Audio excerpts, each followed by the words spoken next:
Medieval drama is so much different from the way world knows about drama today.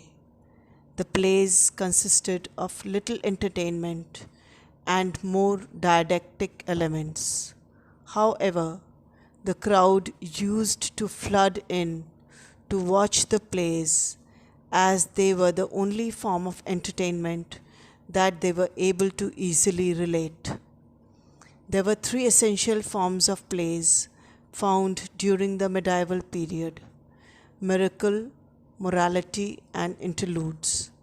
Apart from the interludes, the two are mainly based on religious beliefs.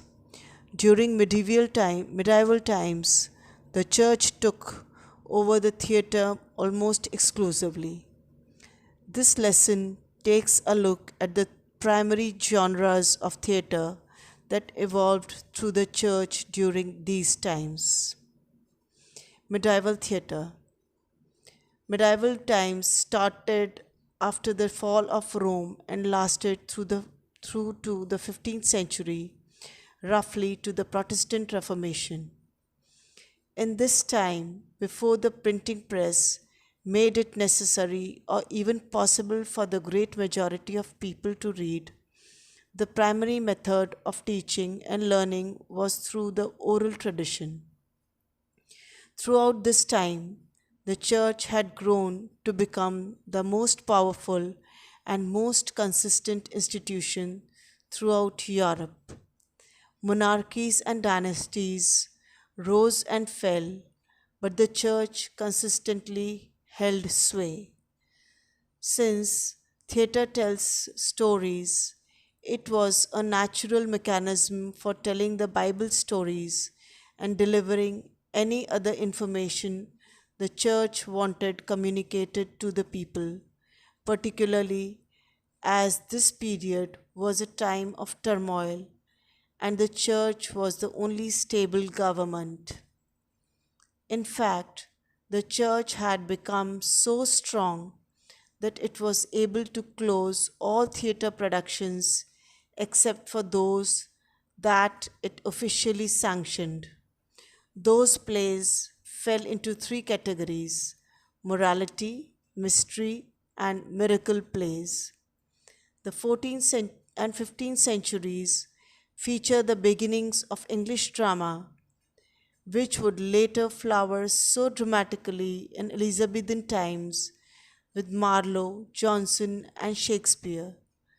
To the uninitiated, like yours truly, the various names given to these earlier religious dramatic performances need some explanation. Mystery and miracle plays.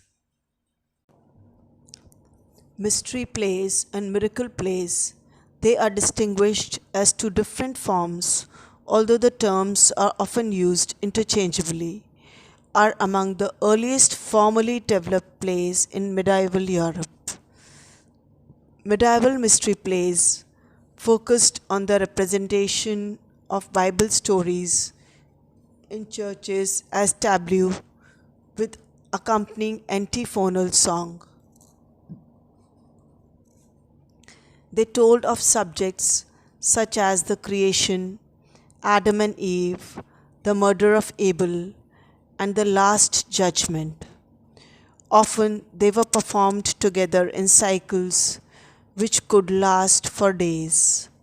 The name derives from mystery, used in its sense of miracle, but an occasionally quoted derivation is from ministerium, meaning craft, and so the mysteries or plays performed by the craft guilds.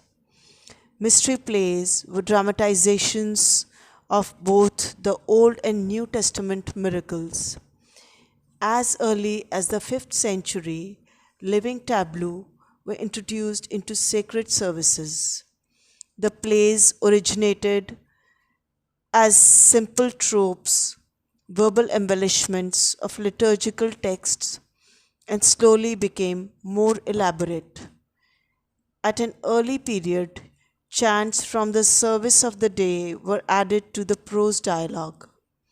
As these liturgical dramas increased in popularity, vernacular forms emerged as traveling companies of actors and theatrical productions organized by local communities became more common in the later Middle Ages.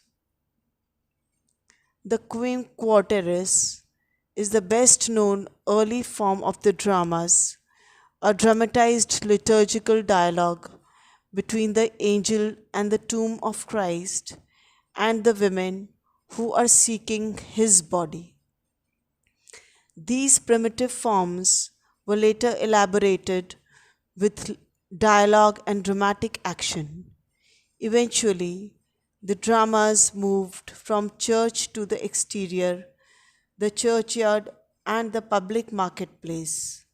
These early performances were given in Latin and were preceded by a vernacular prologue spoken by a herald who gave a synopsis of the events. The writers and directors of the earliest plays were probably monks. Religious drama flourished from about the ninth century to the 16th. In 1210, suspicious of the growing popularity of miracle plays, Pope Innocent III issued a papal edict forbidding clergy from acting on a public stage. This had the effect of transferring the organization of the dramas to town guilds, which was after which several changes followed. Vernacular texts replaced Latin, and non biblical passages were added along with comic scenes, for example, in the Secunda Pastorum of the Wakefield cycle. Acting and characterization became more elaborate. These vernacular religious performances were in some of the largest cities in England, such as York, performed and produced by guilds, with, with each guild taking responsibility for a particular piece of scriptural history. From the guild control originated the term mystery play or mysterious mysteries from the Latin ministerium meaning occupation. The genre was again banned following the Reformation and the establishment of the Church of England in 1534. The mystery play developed in some places into a series of plays dealing with all the major events in the Christian calendar from the creation of the Day of Judgment. By the end of the 15th century, the practice of acting these plays in cycles on festival days was established in several parts of Europe. Sometimes each play was performed on a decorated pageant cart that moved about the city to allow different crowds to watch each play, as well as provided actors with a dressing room as well as a stage. The entire cycle could take up to 20 hours to perform and could be spread over a number of days. Taken as a whole, these are referred to as Corpus Christi cycles. These cycles were often performed during the feast of Corpus Christi, and their overall design drew attention to Christ's life and his redemption for all of mankind. The plays were performed by a combination of professionals and amateurs and were written in highly elaborate stanza forms. They were often marked by the extravagance of the sets and the special effects that could also be stark and intimate. There, were, there was a wide variety of theatrical and poetic styles, even in a single cycle of plays. A huge aspect of mystery plays was that they neglected to utilize the three unities time, place, and action. Because of this, the plays could represent any location or time and were not tied down by each story they were performing and could pose two time periods or locations together that are not cohesive. Also, they did not limit their performances. They used technologies such as trapdoors and mechanisms to create the illusion of flying, to get the realistic effect and please the audience. English mystery plays. There are four complete or nearly complete extant English biblical collections of plays, although these collections are sometimes referred to as cycles. It is now believed that this term may attribute to these collections more coherence than they in fact possess. The most complete is the York Cycle of 48 pageants. There are also Townley plays of 32 pageants. Once thought to have been a true cycle of plays acted at Wakefield, the Ludus Coventry, now generally agreed to be a redacted compilation of at least three older unrelated plays, and the Chester Cycle of 24 pageants, now generally agreed to be an Elizabethan reconstruction of old medieval traditions. Also extant were two pageants from a New Testament cycle acted at Coventry, and one pageant each from Norwich and Newcastle upon Tyne. Additionally, a 15th century play of the life of Mary Magdalene, the Broom Abraham and Isaac,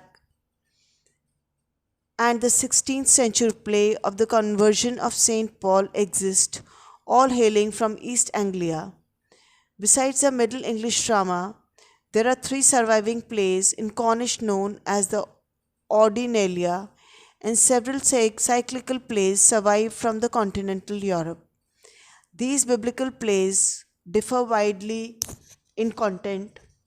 Most contain episodes such as the fall of Lucifer, the creation and fall of man, Cain and Abel, Noah and the flood, Abraham and Isaac, the Nativity, the raising of Lazarus, the Passion and the Resurrection. Other pageants include the story of Moses, the procession of the prophets, Christ's baptism, the temptation of wilderness, and the Assumption and coronation of the Virgin. In given cycles, the plays came to be sponsored by the newly emerging medieval craft guilds. The York Mercers, for example, sponsored the Doomsday Pageant. Other guilds presented scenes appropriate to their trade. The building of the ark from the Carpenters Guild, the five loaves and fishes, miracle from the bakers, and the visit of the Magi with their offerings of gold, frankincense, and myrrh from the goldsmiths. The guild associations are not, however, to be understood as the method of production for all towns.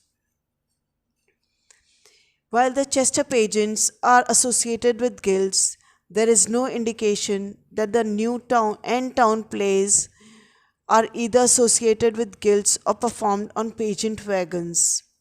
Perhaps the most famous of the mystery plays, at least to modern readers and audiences, are those of Wakefield. Unfortunately, we cannot know whether the plays of the Townley manuscript are actually the plays performed at Wakefield, but a reference in the Second Shepherd's play to Hornby Shroggis is strongly suggestive. The most famous plays of the Towneley collection are attributed to the Wakefield master, an anonymous playwright who wrote in the 15th century. The epithet Wakefield master was first applied to this individual by the literary historian Gale. The Wakefield master gets his name from the geographic location where he lived, the market town of Wakefield in Yorkshire. He may have been a highly educated cleric there, or possibly a friar from a nearby monastery at Woodkirk, 4 miles north of Wakefield. It was once thought that this anonymous author wrote a series of 32 plays, each averaging about 384 lines, called the Towneley Cycle. The master's contributions to this collection are still much debated, and some scholars believe he may have written fewer than 10 of them. These works appear in a single manuscript currently found in the Huntington Library, California. It shows signs of Protestant editing, references to the Pope and the sacraments are crossed out. For instance, likewise, 12 manuscripts leaves were ripped out between the two final plays because of Catholic references. This evidence strongly suggests the plays are still being read and performed as late as 1520, perhaps as late in Renaissance as the final years of King Henry VIII's reign. The best known pageant in the Townley manuscript is the Second Shepherd's Pageant, a burlesque of the Nativity featuring Mac, the sheep stealer, and his wife Jill, which more or less explicitly compares a stolen lamb to the savior of mankind. The harrowing of hell, derived from the apocryphal Acts of Pilate, was a popular part of the York and Wakefield cycles. The dramas of the Elizabethan and Jacobean periods were developed out of mystery plays. Some of the most common mystery plays are The Birth of Jesus, The Wise Men, Flight into Egypt, The Second Shepherd's Play.